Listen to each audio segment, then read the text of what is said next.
Selon l'article 1 de la Convention des Nations Unies pour les droits de l'enfant, est défini comme enfant tout être humain âgé de moins de 18 ans. Selon l'article 34, les États doivent prendre toutes les mesures nécessaires pour protéger les enfants contre l'exploitation sexuelle et les violences. Pourtant, aujourd'hui, des millions d'enfants dans le monde sont exploités et réduits à l'état de marchandises, à des fins de prostitution, de tourisme sexuel, de cyberpornographie et de trafic.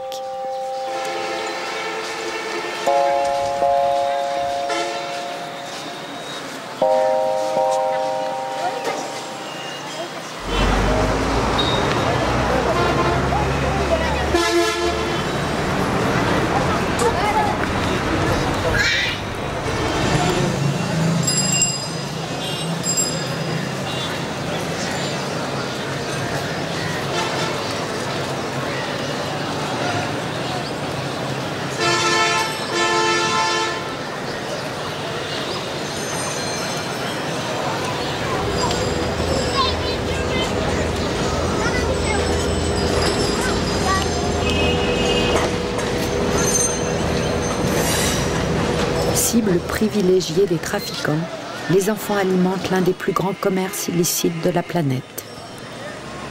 Aujourd'hui, le trafic se développe dans tous les continents. On dénombre des pays sources, des pays de transit et des pays de destination. Et pour certains, le trafic s'opère aussi dans les deux sens.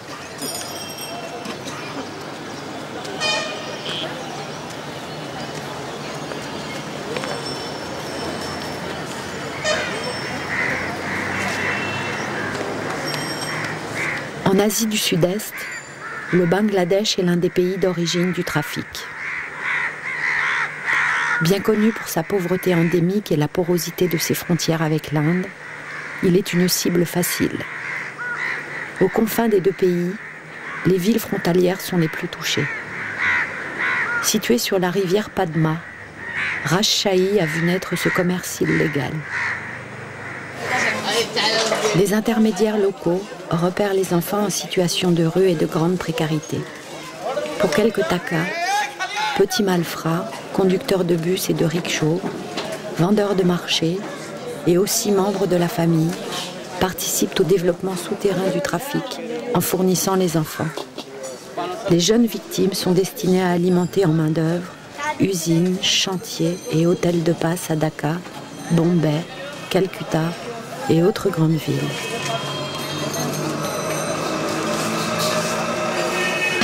দেখা যাচ্ছে যে এখানে অনেকেই আছে রাজমিস্ত্রির কাম করার নাম করে ঢাকা নিয়ে যায় তো সেখানে দেখা যাচ্ছে যে ওকে পার ডে দেখা যাচ্ছে 100 টাকা মানে মজুরি দেওয়ার কথা তো সেখানে দেখা যাচ্ছে অনেককে 30 টাকা 40 টাকা দেয় আবার অনেককে দেয়ও না শুধু খেতে দেয় কোন রকমে দেখা যাচ্ছে তারা নিজের জীবনটা নিয়ে পালিয়ে আসে দেশে ভাই কোন দেশ থেকে এসেছে ফ্রান্স আবার দেখা যাচ্ছে কোনো মেয়েকে গার্মেন্টসে চাকরি দেওয়ার নাম করে নিয়ে যায় 5000 টাকা দেব তারপরে দেখা যাচ্ছে যে বাস্তবিকই দেখা যাচ্ছে ওখানে যে 1000 2000 এরকম করে দিচ্ছে আবার কোনো মেয়েকে খুঁজেই পাওয়া যাচ্ছে না দেখা যাচ্ছে এক বছর গার্মেন্টসে কাজ করার পরে আবার ওই রুট দিয়ে দেখা যাচ্ছে তাকে পতিতার কাজে লাগানো হচ্ছে আবার কোনো সময় দেখা যাচ্ছে তাকে ওই ঢাকা থেকে বিদেশেও নিয়ে চলে যাওয়া হচ্ছে এরকম So first children are taken into the Murshidabad, Malda, Baharampur. Then they have to stay there 2 months, 3 months, 4 months. Then they are taken into the Bombay, Kolkata. Not directly from Rajshahi, from Chapanganj, Rajshahi to India and Calcutta, Bombay. Because maybe the children can create problem in the way. They can cry. So they are socialized. They are accustomed. They are used to in the process. Then they are taken into the other places.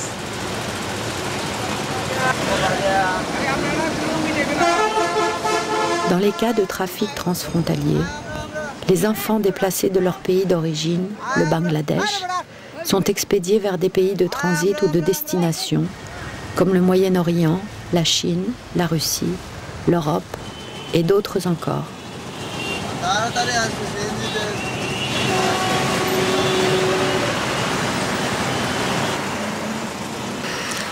দরিদ্র বাবা মা মারা যায়, বাবা মায়ের ভাই ভাবির কাছে আমি থাকি। ভাই ভাবি আমাকে অনেক অত্যাচার করে।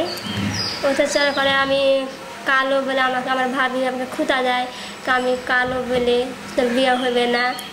সে আমাকে খেতে দিত না। যে আমি এক অপরিচিত লোকের সাথে আমি ভারত চলে যাই। আমাকে ওখানে বিড়ির কারখানাতে দেয়। ওখানে বিড়ি আমি প্রথম বানাতে পারি না। আমাকে অনেক মাছ ধরা করে, মানে বকাবকি করে। ওখানে আমাকে বিড়ি বানাতে হতো, আমি পারতাম না। দিনে 1000 করে, তখন আমাকে মারামারি করতো, গালাগালি করতো। তারপরে ওখান থেকে আমি আমাদের বাংলাদেশের এক গরু রাখার আসতে আমরা 4-5 জন বুদ্ধি করেছিলাম, 10-12 জন। আমরা বিভিন্ন রকমের দেশেরই ছিলাম, মানে কেউ ঢাকার, কেউ যেরকম রাজশাহী, মানে বিভিন্ন গ্রামে। আমরা যুক্তি বুদ্ধি করে আমরা জানালা ভাঙিয়ে পালিয়ে আসি। পালিয়ে আসার পরে আমাদের বাংলাদেশের এক গরু রাখাল দেখতে পাই, তার পিছে আমরা সব কথা আমরা খুলে বলি কি আমরা এই কারণে আমরা চলে এসেছিলাম। সে আমাকে আবার ফেরত নিয়ে আসে বাংলাদেশে। না, আবার বাড়িতে যাই দেখে আবার বাড়িতে মানে আগে যেরকম ছিলাম সেরকম আবার অত্যাচার শুরু হয়ে গেছিলো। হয়ে যাওয়ার পর আমাকে সম্পর্ক চাচ্ছে দুলা ভাইয়ের সাথে, তুই চলে যা, এখান থেকে তোকে থাকতে দিব না। আমি এক অপরিচিত লোকের সাথে আমি আবার বাড়ি চলে আসি।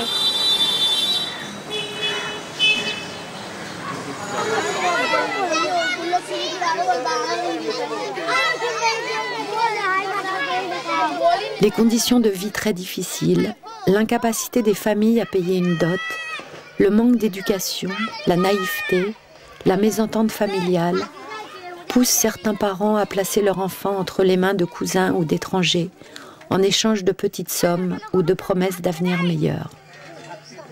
Dans les familles, c'est aussi parfois un moyen de se débarrasser du poids que représentent les filles sans dot en les contraignant à des mariages forcés.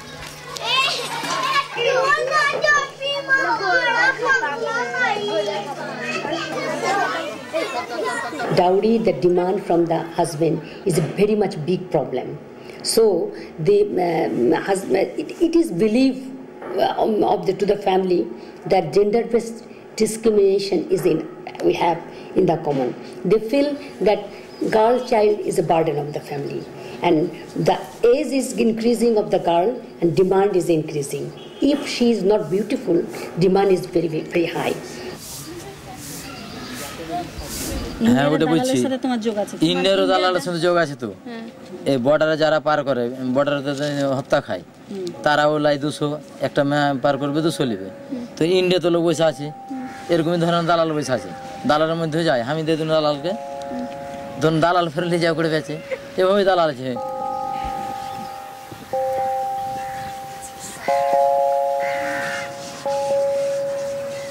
Sur l'autre rive de la Padma, le village frontalier de Kanpur est une zone de no man's land entre le Bangladesh et l'Inde. Malgré la vigilance de la police des frontières, ou avec sa complicité, les trafiquants parviennent à s'infiltrer avec leurs victimes.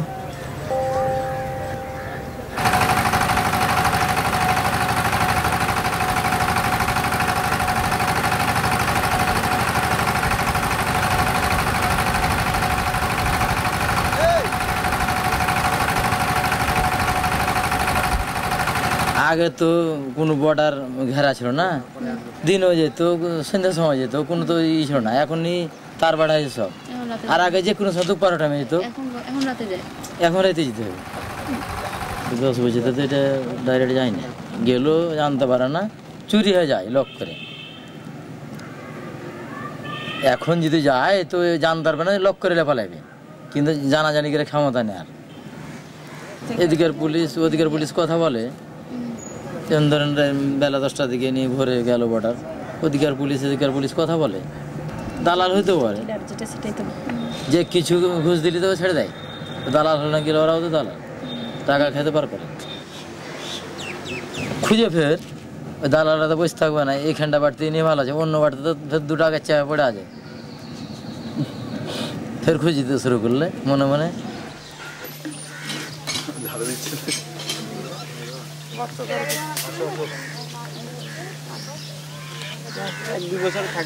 Afin de limiter le trafic, les abus et les maltraitances, La loi bangladese Nari Oshishu pour la protection et les droits de la femme et de l'enfant a été promulguée en 2001. Mais son application reste difficile, ce qui rend souvent impossible les condamnations des trafiquants, des proxénètes et des intermédiaires.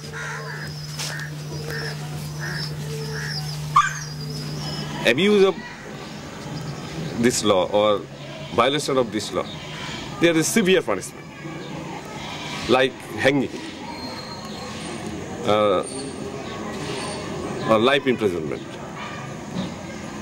But the penal law, the cheating law, only punishment is 7 years. Or traffic, the Passport Act, only punishment is 1 year imprisonment for the accused.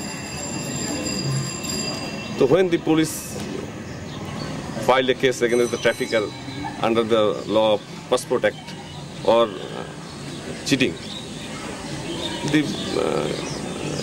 it's easier for them to escape from this case.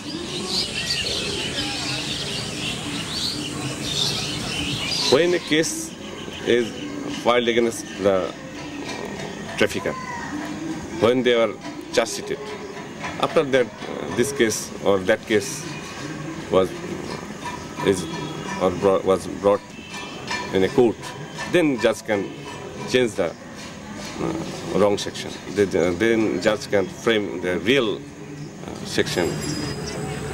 Policeman, the guardian, the witnesses, the trafficker bribe them. Sometimes huge or handsome money, sometimes. When a trafficker pay them some money, you don't speak, don't tell against us, you don't tell the real thing in court.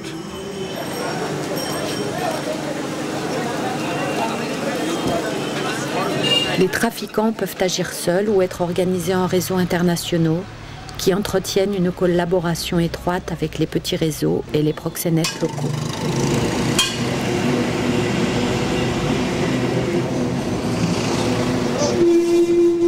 কিন্তু আমি তো night guard, 50% police জানে যে আমি night guard, আমাকে সহজে বলতে পারবে না এবং কিছু বলতে পারবে না, আমি সারা রাত যদি ওখানে থাকি। কিন্তু অচেনা লোক একটা দেখলে, একটা মহিলা দেখলে পুলিশে ধরে নিয়ে যায়, মারধর করে, অনেক সময় যে টাকা পয়সা কেনে নেয়, কিন্তু আমাদেরকে তো বলতে পারবে না এটা। এই জন্য আমি দূর থেকে আমরা ফলো করি, দেখি এবং সহযোগিতা করি। গলির আমি এখানে দাঁড়িয়ে থাকলাম, আমি থেকে এখানে দাঁড়িয়ে দেখছি, আমাকে তো কিছু গলির তো কাজ চলছে, তখন আসলো, জাস্ট আসলো, তখন মনে সেভ করে দিলাম, ওপর দিয়ে বাড়ি গেল। এমনি চাটা পান খাওয়ার জন্য 10 টাকা 5 টাকা এমনি দেয়, নিই না, জোর জবরদস্তি দেয়। কি ধরেন একটা পান খায়, একটা পান নিয়ে এসে দিল, কি ধরেন একটা সিগারেট নিয়ে এসে দিল, এটাই জাস্ট, তাছাড়া অন্য কিছু না।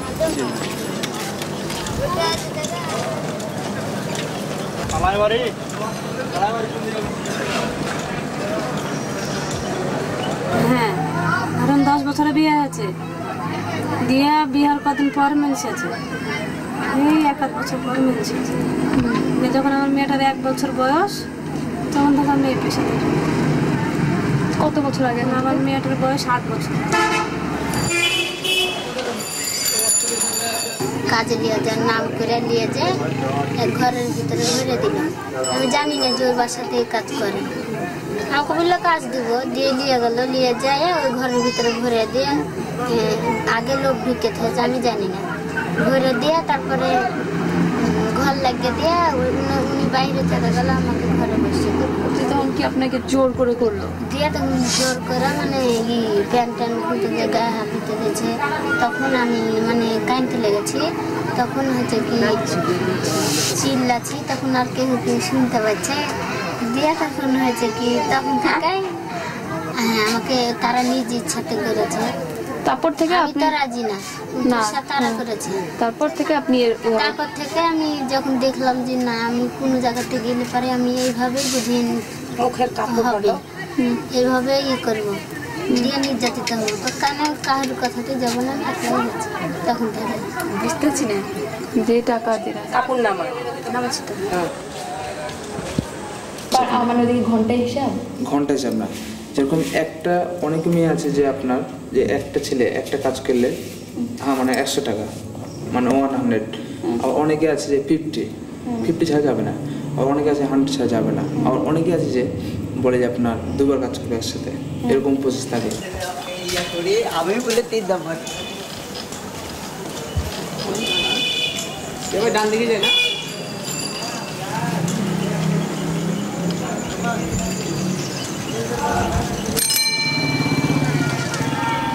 আমাদের বাড়িতে 7টা-8টা মেয়ে আসে, 4টা-5টা আসে মেয়ে আসে দিয়ে তখন আমি রাতের বেলা চলে যাই, আর সকালে আসে। মানে ওরা খরিদ্দার নিয়ে আসে না, আমরা খরিদ্দার আমাকে দিয়ে পাঠিয়ে দিই।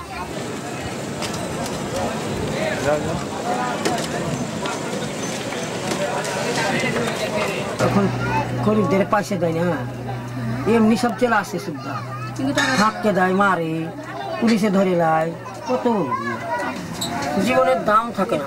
ওদের বলে যে টুলটুলি পড়া বেশি পারে, জানো জীবনের কোনো নিরাপত্তাও থাকে না, দামও থাকে না। বলেন কতদিন না খায় থাকি, কতদিন খায়া থাকি।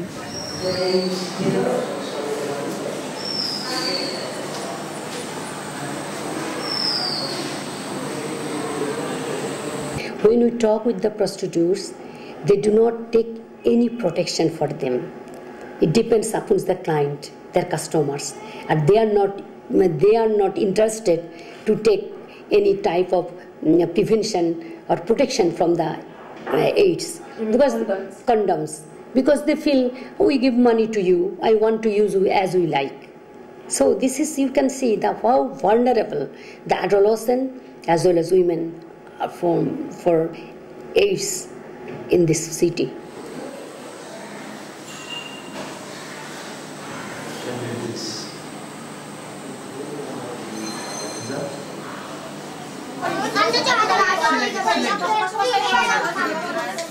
ফিরে আসার পরে দেখা যাচ্ছে যে অনেকেই খুব খারাপ থাকে।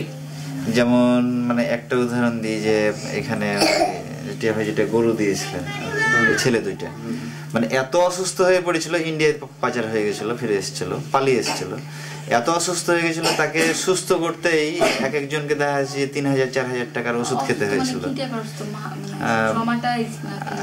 ট্রমাটাইজ তো আছে, তারপরে শারীরিক ভাবে অসুস্থ সে। হ্যাঁ, ওর তো বলেছে যে আমাকে মেরেছিল। তাও দেখা যাচ্ছে যখন আমরা মজুরি চাইতে যাই তখন দেখা যাচ্ছে যে আমাকে টর্চার করে, মারে। তারপরে দেখা যাচ্ছে যে কিছুদিন মানে লজ্জায় কিংবা শরমে কিংবা ট্রমাটাইজেই হোক কথা টথা বলতো না কারোর সঙ্গে, খুব একটা বাইরে বের হতো না, বাড়ি ছাড়া, এলাকায় মানে ওইরকম ঘুরতো না, বাজার যেত না, এরকম। হ্যাঁ, বাড়ির মধ্যেই থাকতো আর কি।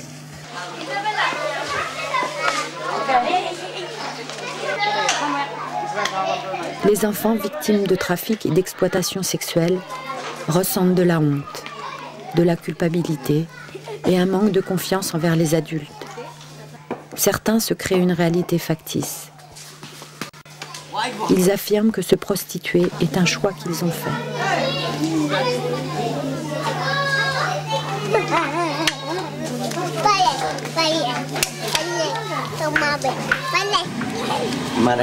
বলি আমাকে একজন ওখান থেকে 13 জনা ধরে নিয়ে গেছিল। 13 জনা ধরে নিয়ে আমার সাথে সেক্স করেছে, কিভাবে আমি নিজেও কিন্তু জানি না তখন। হ্যাঁ, মানে 13 জনা আমার সাথে সেক্স করার পরেও তারা আমাকে কিন্তু নদীতে ফেলেও দিয়েছিল। নদীতে ফেলে দিয়েছে, নদীর মানে ধারেই পড়েছিলাম আমি জ্ঞান ফিরে দেখছি আমি ধারেই পড়ে আছি সিমলা পার্কের নিচে। তারপর আমি খুব কষ্ট করে শীতের দিনে, তখন মাঘ মাসের পরে মনে হয় ফাল্গুন মাস পড়ছে সেরকম ভাব, তখন আমি নদীর ধার থেকে অনেক কষ্টে আসছি। তখন রাত 12টা-1টা বাজে, আমার গোটা শরীর ভিজা, বাসায় এসেছি। বাসায় তো আর ধরেন এগুলা বলি না, সমস্যা দিয়ে বাসায় কোনো রকম কষ্ট করে আসে আমি, মানে 2-3 দিন খুব মানে ভুগেছি। তাহলে আপনি কেন এটা তাও করেন না? তারপরেও ধরেন তাও মানে এটা ইচ্ছা ভালো লাগে, ইচ্ছা ভালো লাগে।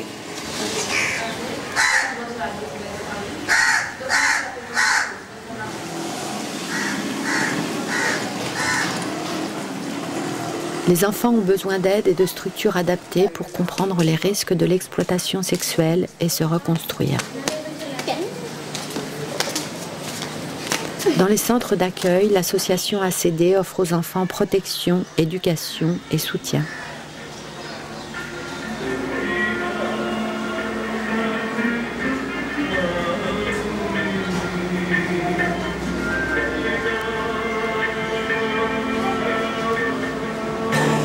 হচ্ছে একটা মানে সেন্টার যেখানে বাচ্চারা আর কি সমস্যার কারণে এখানে আসে। এসে কোনো কিছু বাচ্চা আছে যেমন দিনের বেলায় এসে দিনের বেলাতেই হয়তো লেখাপড়া শিখে টিভি দেখে খেলাধুলা করে একসময় নিজের পরিবারে ফিরে যায়। কিছু বাচ্চা আছে যারা পরিবারে আর কি যেতে চায় না, পরিবারে তাদের অনেক সমস্যা এবং অনেক সময় হয়তো অ্যাবিউজ হয়েছে এবং ট্রাফিকিংয়ের সম্মুখীন হয়েছে। তখন তাদের পরিবারে ফিরে যেতে ভয় পায় এবং ওই সাপোর্টটা তারা এখানে নেয়।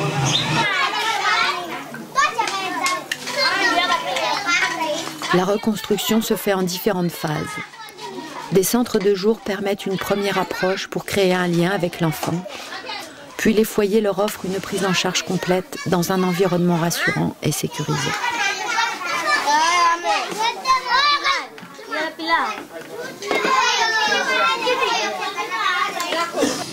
ছোটবেলা থাকতে এলাম, আমার এক বান্ধবী হাতে নানা উঠে দিল, নানা ছিল ভালো, রাতে উঠে দিল। তারপর আমার নানা উঠে দিল, আমার নানা গেছে ঢাকা, আমার পাড়া দিল রাস্তাতে। ওর ওই মেয়েটা আমার খারাপ মানাই লাইল, আমার বিক্রি করবে। মূলটা হলো চল আমরা কাজ করবো, খারাপ কাজ করবো, আর টাকা খাইলাম মারি। আমার টাকা মারি খেয়ে নেবে, আমাকে টাকা দেবে না। আর আমি বললাম না আমি কাজ করতাম, তবে আমাকে 3 জন পোলার কাছে উঠে দিল, 3 জনকে 10টা আমার সাথে কাজ করলো। আমি প্রথম হলো, কষ্ট হলো। তোমাকে যে মহিলা বললো না যে টাকা দিবে, তো টাকার কথা বলে তো তোমাকে খারাপ কাজ করতে বসলো। তোমাকে কি টাকা দিয়েছিল? না, একটাও টাকা দেয়নি। তুমি কোথায় থাকতে তখন? বাজারে থাকতাম। ওই মহিলার বাসায়? বাজারে। রাস্তায় থাকতে? ফুটপাতে সারাদিন থেকে যেতা? তাহলে খেতা কোথায়?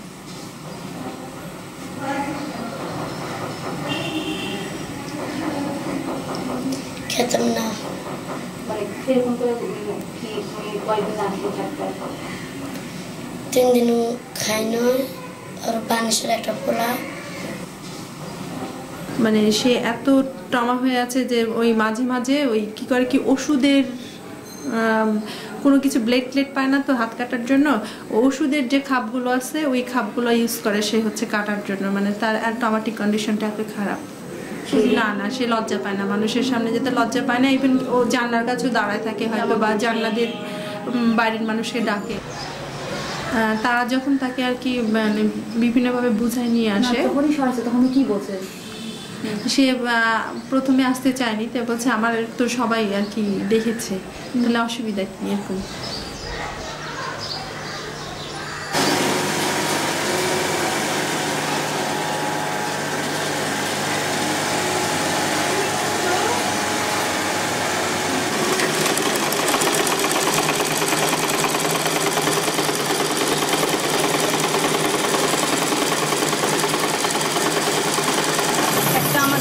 আরেকটু বড় যেটা হয়েছে যে ভোকেশনাল সাপোর্টটা, শিশুরা তাদের লেখাপড়া এবং এই বিনোদন সব কিছুর পাশাপাশি যে ভোকেশনাল কাজটা যদি ওরা শিখতে পারে নিজেরা, তাহলে তাদের আর কি মানে আত্মনির্ভরশীল আর কি হতে পারবে, এই আশাটা তাদের মানে বেশি, যে তারা লেখাপড়া এবং শেল্টারের পাশাপাশি তারা আত্মনির্ভরশীল হবে। এবং তাদেরকে আমরা যারা একটু বড় তাদেরকে আমরা এই ভোকেশনাল কাজের জন্য উদ্বুদ্ধ করে থাকি।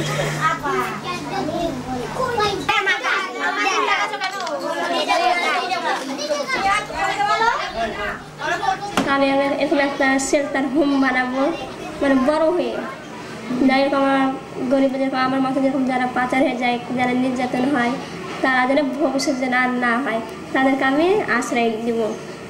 মানে মানে এরকম বাচ্চা যেন আর কোথাও যেন পাচার যেন না হয়, মানে নিজের শিক্ষা যেন না হয়, তারা নিজের ভবিষ্যতে মানে লেখাপড়া করে, যেন লেখাপড়া তো হচ্ছে আসল, লেখাপড়া শিখে তারা নিজেরা চাকরি করবে, নিজের পায়ে দাঁড়াবে।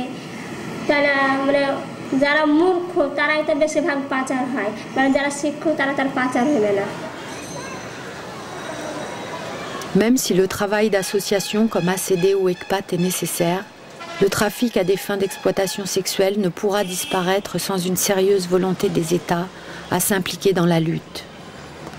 Des mesures doivent être prises d'urgence pour renforcer les lois et les appliquer en condamnant les trafiquants, les proxénètes et les clients. Les enfants ont des droits et parmi les plus importants, celui au respect de leur corps.